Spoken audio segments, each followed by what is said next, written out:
Movie की शुरुआत होती है और हम दो कंस्ट्रक्शन वर्कर को देखते हैं जो एक बहुत ही पुराने घर में कंस्ट्रक्शन का काम कर रहे होते हैं, जहां उन्हें एक कंक्रीट से ढकी हुई दीवार मिलती है और वे जब उसे तोड़कर देखते हैं तो जिसे देखने के बाद वे लोग चौंक जाते हैं। उस घर का मालिक एक राइटर होता है जिसका नाम ह्यूंग मिंग है, जहां वह अपने कमरे में बैठकर अपने अगले प्रोजेक्ट के बारे में डिस्कस कर रहा होता है। तभी उसे कंस्ट्रक्शन वर्कर की आवाज़ आती है और ह्यूमिंग वहां चेक करने जाता है कि आखिर उन्हें क्या मिला। ह्यूमिंग उस कमरे में जाता है तो उसे एक जमीन पर पड़ी बहुत ही पुरानी मम्मी जैसी बॉडी मिलती है। यह देखकर वह शॉक हो जाता है और उस बॉडी को देखता ही रह जाता है, जहां वे वर्कर स्विमिंग को कहते हैं शायद यह कमरा किसी का मकबरा है और हमें इससे छुटकारा पाना चाहिए, इस बॉडी को दफना कर। लेकिन ह्यूमिंग कहता है मैं इसकी जड़ तक जाऊंगा और पता लगाऊंगा कि यह आखिर कौन है। जिसके बाद हमें डॉक्टर सूही से मिलाया जाता है जो एक रिसर्चर होती है मेडिकल सेंटर में। वह अपने दोस्त जेबाओ के साथ डेट पर जाने वाली होती है, लेकिन उसी वक्त उसे उस बॉडी की जानकारी मिलती है। ह्यूमिन उस बॉडी को साइंस के लिए डोनेट कर देता है, जो साइंटिस्ट रिसर्चर के लिए काफ़ी अच्छा मौका होता है। जिसके बाद डॉक्टर शूही अपने डेट को छोड़कर उस बॉडी को देखने जाती है, जहां उसकी मुलाकात ह्यूमिन से होती है और उसे देखकर उसे लगता है कि वह उसे पहले से जानती है। जिसके बाद डॉक्टर शूही जब उस मम्मी को देखती है तो उससे वह एक कनेक्शन फील करती है और उसकी आंखों से आंसू गिरने लगते हैं और वह देखती है कि उस मम्मी के आंखों से भी आंसू गिर रहे हैं। यह देखकर वह थोड़ा घबरा जाती है, लेकिन जब ध्यान से वह देखती है तो उसे पता चलता है कि छत से पानी टपककर उसकी आंखों में गिर रही है। जिसके बाद उस मम्मी के साथ रखे हुए सारे सामानों को लैब ले जाया जाता है। जिसके बाद डॉक्टर शूही को रात में एक सपना आता है जैसे उसके कंधे पर किसी ने टैटू बनाया। वह पिछले 1 साल से यही सपने को बार बार देख रही होती है, लेकिन वह कभी भी उस आदमी का चेहरा नहीं देख पाती जो उसके कंधे पर टैटू बना रहा होता है। और वह जब भी उस सपने को देखती तो उसके कंधे पर फूल जैसे निशान उभर आते थे और वह कई बार डर्मेटोलॉजिस्ट के पास चेक कराने भी जा चुकी होती है, लेकिन किसी के पास भी इसका जवाब नहीं होता। अगले दिन ह्यूमिंग के फादर को मम्मी के दान करने के बारे में पता चलता है और उसके फादर उस पर बहुत गुस्सा करते हैं क्योंकि उन्हें पूर्वजों को दफनाना पसंद था, ना कि दान करना। हालांकि ह्यूमिंग को कोई भी फर्क नहीं पड़ता। वह कहता है कि वह वैसे भी इस घर को तोड़कर यहाँ एक होटल बनाना चाहता है, पर यह आइडिया उसके फादर को पसंद नहीं आता। दूसरी ओर लैब में मम्मी पर कई सारे टेस्ट किए जा रहे होते हैं और साइंटिस्ट को कोई भी बाहरी चोट नहीं मिलती जिससे उसकी मौत हुई हो। हालांकि उन्हें सिर्फ उसके उखड़े हुए नाखून और टूटे हुए घुटने के बारे में ही पता चलता है। और तो और मरते वक्त उसकी उम्र तकरीबन 22 से 20 साल की होगी। जिसके बाद सूही जेबाओ के साथ लंच पर जाती है। वह उसके हाई स्कूल में सीनियर स्टूडेंट हुआ करता था और सूही अपना उसे मेंटोर मानती थी, लेकिन जेबाओ सूही को लव करता था और उसे इम्प्रेस करने की कोशिश करते रहता था। वह एक साइकोलॉजिस्ट होता है और वह सूही के सपने के बारे में भी जानता है। दूसरी ओर कंस्ट्रक्शन वर्कर ह्यूमिन के फादर को मकबरे से मिली हुई लेटर्स को देता है। ह्यूमिन के फादर उस चिट्ठी के कुछ लाइन को पढ़ते हैं और चौंक जाते हैं और वे उस कंस्ट्रक्शन वर्कर को कहते हैं इसके बारे में तुम किसी से कुछ नहीं कहोगे। जहां रात के वक्त ह्यूमिन को कुछ आवाज़ें सुनाई पड़ती हैं और थोड़ा सोचने के बाद वह उस मकबरे की जांच करने के लिए दरवाज़ा खोलता है और वह चौंक जाता है। वह छत से फांसी में लटके एक इंसान को देखता है और पलक झपकते ही वह फांसी में लटका हुआ इंसान गायब हो जाता है। यह देखकर ह्यूमिंग काफ़ी डर जाता है और अपने कमरे की ओर जल्दी से भागता है। दूसरी ओर वही कंस्ट्रक्शन वर्कर अपने घर की ओर जा रहा होता है और अपने पॉकेट से एक अंगूठी निकालता है जो उसे उस मकबरे से मिली होती है। लेकिन हम देखते हैं अचानक से उस वर्कर को एक गाड़ी ठोक जाती है। दूसरी ओर ह्यूमिंग के फादर उस लेटर को पढ़ रहे होते हैं जिसमें उस लड़की का नाम होता है जिसकी बॉडी उस मकबरे में मिली थी। इसलिए ह्यूमिंग के फादर उस नाम को अपने पूर्वजों के इतिहास में ढूंढते हैं, लेकिन कहीं भी उस लड़की का नाम उन्हें नहीं मिलता। इसका मतलब पास्ट में कोई ऐसा व्यक्ति होगा जो नहीं चाहता कि इस लेडी को कोई भी याद रखे। अगले दिन ह्यूमिंग के फादर अपने परिवार के एक ओल्ड मेंबर से मिलने जाते हैं और उन्हें सारी बातें बताते हैं कि अगर यह सच्चाई सामने आ गई तो हमारे परिवार की काफ़ी बदनामी होगी। इसलिए इन चिट्ठियों को सीक्रेट रखने का फैसला करते हैं। दूसरी ओर लैब में टेस्ट के रिजल्ट आ चुके होते हैं कि शायद उसे किसी ने किडनैप करके उस रूम में कैद किया हो। जिसके बाद ह्यूमिंग के फादर लैब जाते हैं उस रिसर्च को रुकवाने के लिए और वे अपने दान किए हुए मम्मी को वापस मांगते हैं ताकि वह सच्चाई किसी को भी पता ना चल सके, जो कि ह्यूमिंग के फादर जान चुके थे। प्रोजेक्ट रोकने की जानकारी शूही को पता चलती है, जिसके बाद वह ह्यूमिंग के पास जाती है इस प्रोजेक्ट को जारी रखने की रिक्वेस्ट करने के लिए, और वह उससे वादा करती है कि कुछ और समय लगेगा कुछ टेस्ट करने के लिए, जिसके बाद वह उस मम्मी को वापस कर देंगे। और शूही की दोस्ती हो जाती है ह्यूमिंग के असिस्टेंट से जिसका नाम हाना होता है, और वह स्क्रिप्ट लिख रही होती है उनके अगले प्रोजेक्ट के लिए। तब शूही की नज़र फ्लावर के स्केच पर जाती है जो हमेशा उसके कंधे पर उभर आता था, और हाना बताती है कि यह डिज़ाइन ह्यूमिंग ने अपनी इमेजिनेशन से बनाया है। जिसके बाद ह्यूमिंग और शूही एक बार फिर से उस मकबरे के पास जाते हैं जहां अचानक से एक पत्थर ह्यूमिंग पर गिरता है, लेकिन शूही उसे बचा लेती है और उसकी चोट पर पट्टी बांधती है।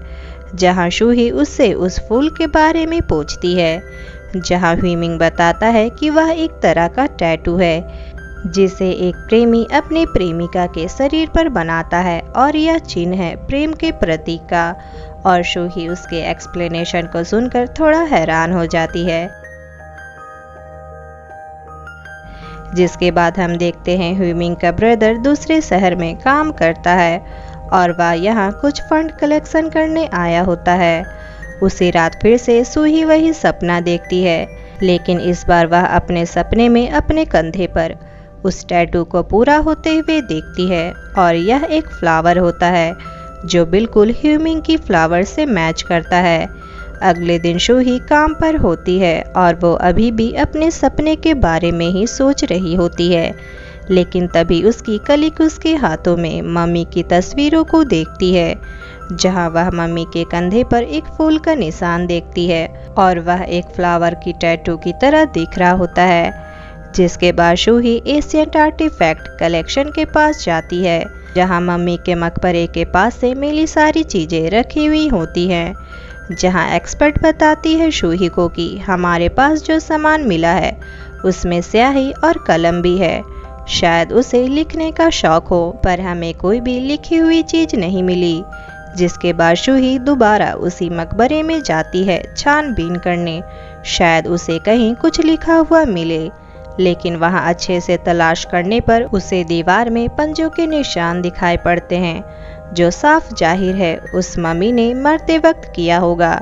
लेकिन तभी अचानक से उसे अपनी ही एक झलक दिखाई देती है, जैसे कि उसने पुराने ज़माने के कपड़े पहने हुए हैं, और उस दीवार को खरोचने लगती है। तभी वहां ह्यूमिंग आ जाता है और उसे होश में लाता है और उसे संभालता है। जिसके अगले दिन शूही ह्यूमिंग को अपने लैब बुलाती है ताकि वह मम्मी की तस्वीरें निकाल सके। शूही उसे तस्वीर खींचते देख रही होती है और तभी उसे याद आता है उस आदमी का चेहरा जो उसके कंधे पर टैटू बना रहा था, वह बिल्कुल ह्यूमिंग की तरह ही दिख रहा होता है। और तभी एक स्टैंड लाइट ह्यूमिंग के ऊपर गिरने ही वाला होता है और फिर से एक बार शूही उसे बचा लेती है। जिसके बाद शूही उसे अपने सपने के बारे में बताती है और कहती है क्या वह उससे पहले कभी मिल चुकी है। ह्यूमिंग कहता है कि नहीं, हम कभी नहीं मिले। उन दोनों को बातें करता देख और करीब आता देख जेबाओ को काफ़ी जलन महसूस होता है।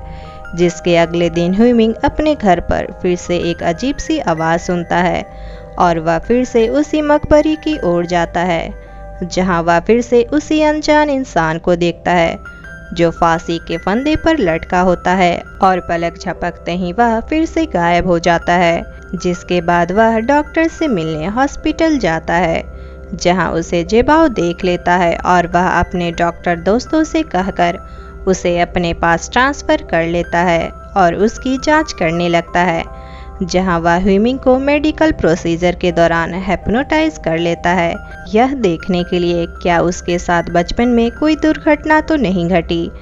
जब ह्यूमिंग हिप्नोटाइज में होता है तब उसे ऐसा दिखाई पड़ता है जैसे कोई दरवाज़ा खोलने की कोशिश कर रहा हो, जिसके बाद उसकी आंखें खुल जाती है, जहां जेबाओ उसे कहता है कि तुम्हारे अंदर कोई भी ऐसी चीज़ नहीं मिली जिसे बीमारी कहा जाए, और कहता है कि तुम ठीक हो, क्योंकि उसे शक था कि कहीं ह्यूमिंग और सूही के सपने एक दूसरे से मेल तो नहीं खाते। दूसरी तरफ सूही को शक होता है कि वह मम्मी और मैं एक ही तो नहीं, इसलिए वह अपना एक बाल का सैंपल देते हुए उस मम्मी से मैच करने के लिए कहती है। कुछ देर के बाद लैब में टेस्ट का रिजल्ट आ जाता है और उन दोनों का डीएनए बिल्कुल मैच कर जाता है और सूही शॉक हो जाती है कि ऐसा कैसे हो सकता है। जहां वह फिर से उस मकबरे में पहुंचती है जहां उसे ह्यूमिंग मिलता है। ह्यूमिंग देखता है कि सूही बिल्कुल शांत बैठी हुई है और वह जब उसके नज़दीक आता है तो सूही अपने काबू से बाहर हो जाती है और ह्यूमिंग के गले को दबाने लगती है। तभी ह्यूमिंग के फादर वहां आ जाते हैं और उसके गले को छुड़वाते हैं। सूही जब होश में आती है तो अपनी इस हरकत के लिए शर्मिंदा होती है और उन सभी से माफ़ी मांगती है, जिसके बाद वे दोनों अगले दिन मिलते हैं। सूही दोबारा माफ़ी मांगती है और वह कहती है कि उसने जानबूझकर ऐसा नहीं किया, जैसे लगता है कि मुझ पर किसी ने काबू कर लिया था, और वे इसके बारे में जांच पड़ताल करने के लिए उस कंस्ट्रक्शन वर्कर के पास पहुंचते हैं, जहां वह देखते हैं कि उसकी वाइफ बीमार होती है और उसका एक्सीडेंट हुआ होता है और वह बाल बाल बचा होता है। जहां वे दोनों मम्मी के बारे में जानकारी मांगते हैं कि क्या उसे वहां और कुछ भी मिला था, लेकिन वह उन चिट्ठियों के बारे में बताने से डरता है और सिर्फ उन्हें वह अंगूठी देता है और कहता है यह बहुत ही मनहूस अंगूठी है, जब से यह मेरे पास आई है कुछ भी अच्छा नहीं हो रहा। ह्यूमिंग उस अंगूठी को अपने फादर को वापस करता है। ह्यूमिंग कहता है यह अंगूठी काफ़ी मनहूसियत ला सकती है, अच्छा होगा अगर आप इसे उसी शख्स के पास पहुंचा दे जिसकी ये अंगूठी है। जिसके बाद सूही और ह्यूमिंग सबसे एल्डर मेंबर्स के पास जाते हैं इस अंगूठी की जानकारी लेने, लेकिन वह पहले से ही काफ़ी चिड़चिड़ा हो चुका होता है क्योंकि उसकी चिट्ठी छुपाने के कारण उसके साथ काफ़ी बुरा हो चुका था और उसके साथ बुरा ही बुरा हो रहा होता है, इसलिए वह उन लोगों को उन लेटर्स के बारे में नहीं बताता है। और जब वह उस अंगूठी की बात सुनता है तो वह आग बबूला हो जाता है और उन्हें वहां से जाने को कह देता है। जहां रात के वक्त सूही को कुछ बदमाश पकड़ लेते हैं, लेकिन वह जैसे तैसे करके वहां से भागने में कामयाब हो जाती है।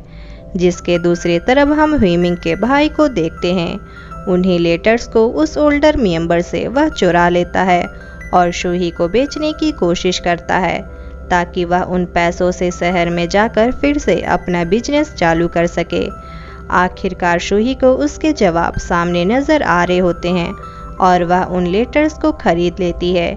जिसके बाद वह उन लेटर्स को पढ़ती है और हमें एक फ्लैशबैक दिखाया जाता है जहां 200 साल पहले एक बहुत ही खुशहाल शादीशुदा प्रेमी जोड़ा होता है, लेकिन एक दिन सूही को कुछ लोग किडनैप कर लेते हैं और उसका बॉस उसे अपनी वाइफ बनाना चाहता है, लेकिन किसी तरह सूही उसे मारकर वहां से भाग निकलती है। लेकिन उसकी मदर इन लॉ को लगता है कि सूही मेरे बेटे को छोड़कर किसी और के साथ अफेयर कर रही है और वह उसे मारने का ऑर्डर दे देती है। ह्यूमिंग इस ऑर्डर से नाखुश होता है और वह अपनी वाइफ को बचाने के लिए किसी भी हद तक जा सकता था, इसलिए वह उसे चुपचाप पीछे के दरवाजे से तहखाने में ले जाता है, जहां शूही कई महीनों तक उस तहखाने में रहती है और हर रात ह्यूमिंग उससे मिलने आया करता था। हालांकि शूही अपनी आज़ादी को खो चुकी होती है, लेकिन उसे इस बात की तसल्ली थी कि उसका हस्बैंड उसके साथ है और उससे प्यार करता है और उसे यही चीज़ जिंदा रखे हुई होती है। और तो और उसने अपने कंधे पर टैटू भी अपने हस्बैंड से बनवाया था। एक दिन शूही को कुछ लोगों की बातें सुनाई पड़ती है कि ह्यूमिंग अपनी मदर के कहने पर दूसरी शादी करने जा रहा है, जहां हम देखते हैं ह्यूमिंग अपने शादी के दिन आखिरी बार शूही से मिलने आता है और वह उससे कहता है कि वह उसे भूलेगा नहीं और वह हर रोज आकर उससे मिलेगा। लेकिन अगले दिन उसकी सच्चाई सामने होती है और हम देखते हैं कि शूही को जिंदा ही तहखाने में दफना दिया जाता है। शूही अपने आंखों से देखती है ह्यूमिंग को दरवाजा सील करते हुए। शूही का यह देखकर दिल टूट जाता है और वह रोने लगती है और चिल्लाती है, लेकिन उसकी मदद करने वाला कोई नहीं था, यहाँ तक कि वह वहाँ से बाहर निकलने के लिए दीवार को खरोचना चालू कर देती है, लेकिन उसके नाखून भी उखड़ जाते हैं। कई दिनों तक इंतज़ार करने पर भी ह्यूमिंग वापस नहीं आता। मरने से पहले शूही अपनी दास्तान उन चिट्ठियों पर लिखती है और कहती है, मरने के बाद भी मैं उसे कभी माफ़ नहीं करूँगी, चाहे मैं उसे नर्क में ही क्यों ना मिलूँ, मैं उसे कभी माफ़ नहीं करूँगी। उस चिट्ठी को पूरा पढ़कर शूही की आंखों से आंसू निकल रहे होते हैं।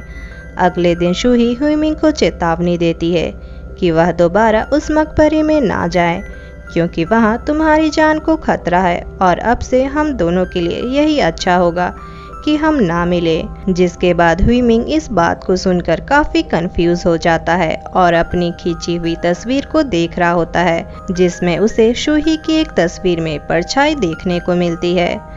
जिसके बाद ह्यूमिंग के फादर लैब जाते हैं उस मम्मी को देखने और सोचते हैं क्यों ना इसका खेल यहीं ख़त्म कर दिया जाए, और एक चाकू उठा लेते हैं, लेकिन कोई अनजान ताकत वह चाकू को कंट्रोल करके उन्हें के शरीर में घुसा देती है, जहां यह सब शूही अपने आँखों से देखती है।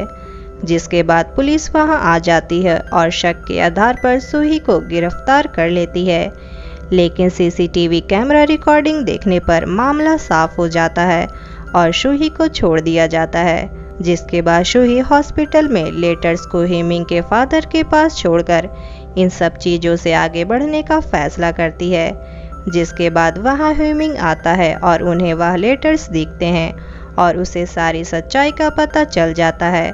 उस लेटर को पाने के बाद उसकी याददाश्त और उसकी सारी झलकियाँ साफ नज़र आने लगती है कि जो व्यक्ति उसे हमेशा फांसी पर लटका नजर आता था वह और कोई नहीं बल्कि वह खुद होता है। दूसरी ओर शूही अपने दोस्त जेबाओ से मिलने जाती है और वह रखे ह्यूमिंग के रिपोर्ट्स को पढ़ती है। उसे वही समस्या हो रही थी जो कि शूही को थी। उसका दोस्त उसकी रिपोर्ट को छुपा रहा होता है और उसमें उसके पिछले जन्म की मौत के बारे में लिखा होता है, और यह सारी बातें जेबाओ ने ह्यूमिंग को नहीं बताई। यह देखकर शूही उससे अपनी दोस्ती तोड़ लेती है। जिसके बाद शूही फिर से उसी मकबरे के पास जाती है जहां उसे ह्यूमिंग के मरने से पहले उसके दीवार पर लिखे हुए मैसेज मिलते हैं। दूसरी ओर ह्यूमिंग उसी लैब में पहुंच चुका होता है जहां वह उस मम्मी से मिलने जाता है जो उसके पिछले जन्म में वाइफ हुआ करती थी, लेकिन अचानक से वह मम्मी जिंदा हो जाती है और उसके गले को दबाने लगती है। ह्यूमिंग उससे अपना गला छुड़ाने की कोशिश नहीं करता, यह जानते हुए कि उसकी गलती के कारण ही उसकी मौत हुई है। और उसी वक्त साइंटिस्ट सूही वहां आ जाती है और उस मैसेज के बारे में बताती है जो ह्यूमिंग ने मरने से पहले दिया था। हमें एक और फ्लैशबैक दिखाया जाता है। ह्यूमिंग की न्यू वाइफ देखती है कि उसका हस्बैंड अभी भी अपनी पुरानी वाइफ से छुप छुप कर मिल रहा है और वह उसकी शिकायत अपनी मदर इन लॉ से कर देती है, जिसके कारण ह्यूमिंग को ज़बरदस्ती उस तहखाने को उसी के हाथों से बंद कराया जाता है। लेकिन ह्यूमिंग उसे बचाने के लिए दोबारा वहां पहुंच जाता है, लेकिन वहां के दरबारी उसे पकड़ लेते हैं। जिसके बाद उसकी मदर उसे किसी दूसरी जगह में बंद करवा देती है, यह समझकर कि अब वह सूही से कभी नहीं मिल पाएगा। इसलिए वह अपनी गलतियों के लिए माफ़ी मांगता है और जो करने वाला होता है उसके बारे में लिखता है और वह फांसी लगाकर अपनी जान ले लेता है। यह जानकर मम्मी शांत हो जाती है और अपने हस्बैंड को माफ़ कर देती है, जिसके बाद उसकी बॉडी को सम्मान और रीति रिवाज के साथ दफना दिया जाता है। जिसके बाद हम देखते हैं उन दोनों की आत्मा एक हो जाती है और इसी के साथ ये मूवी यहीं एंड हो जाती है। तो आपको ये मूवी कैसी लगी हमें कमेंट करके ज़रूर बताएं और लाइक शेयर सब्सक्राइब करना ना भूलें। मिलेंगे नेक्स्ट वीडियो में, तब तक के लिए बाय बाय।